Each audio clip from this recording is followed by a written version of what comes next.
நூற்றாண்டு பழமை வாய்ந்த யாழ் பொன்னாளி வரதராஜ பெருமாள் ஆலயத்திலிருந்து பெருந்தொகையான புராதன தங்க நகைகள் கொள்ளையிடப்பட்டுள்ளன.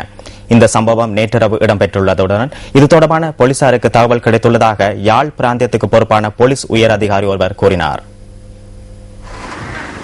இந்த கொள்ளைச் சம்பவம் நேற்றிரவு இடம்பெற்றுள்ளதுடன் இது தொடர்பாக போலீசாருக்கு தகவல் கிடைத்துள்ளதாக யாழ் பிராந்தியத்திற்கு பொறுப்பான போலீஸ் உயர் அதிகாரி ஒருவர் தெரிவித்தார். இதனையடுத்து வட்டுக்கோட்டை போலீஸ் நிலைய உத்தியோகத்தர்கள் குழு ஒன்றை விசாரணைகளுக்காக ஆலயத்திற்கு அனுப்பி வைத்துள்ளதாகவும் அந்த போலீஸ் உயர் அதிகாரி நியூஸ் ஃபர்ஸ்டுக்கு குறிப்பிட்டார். சுமார் 150 பவுன் தங்க நகைகளும் 2 உண்டியல்களில் இருந்த பணமும் கொள்ளையிடப்பட்டுள்ளதாக எமது செய்தியாளர் தெரிவித்தார். யாழ் மாவட்டத்தில் அமைந்துள்ள வரலாற்று சிறப்புமிக்க இந்த ஆலயத்தின் நகைகள் நூற்றாண்டு பழமையானவை எனவும் எமது செய்தியாளர் மேலும் தெரிவித்துள்ளார்.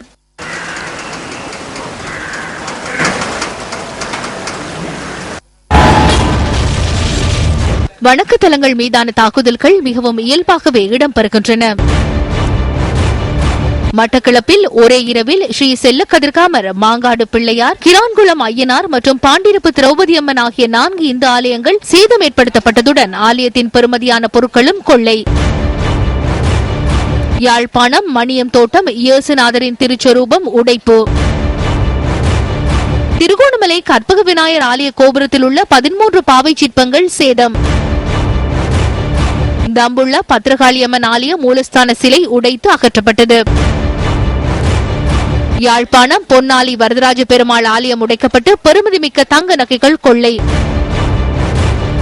வணக்கத்தலங்கள் தாக்கப்பட்டு வரலாற்று சிறப்புமிக்க பெருமதியான பொருட்கள் சூறையாடப்படுவது எப்பொழுது நிறுத்தப்படும்?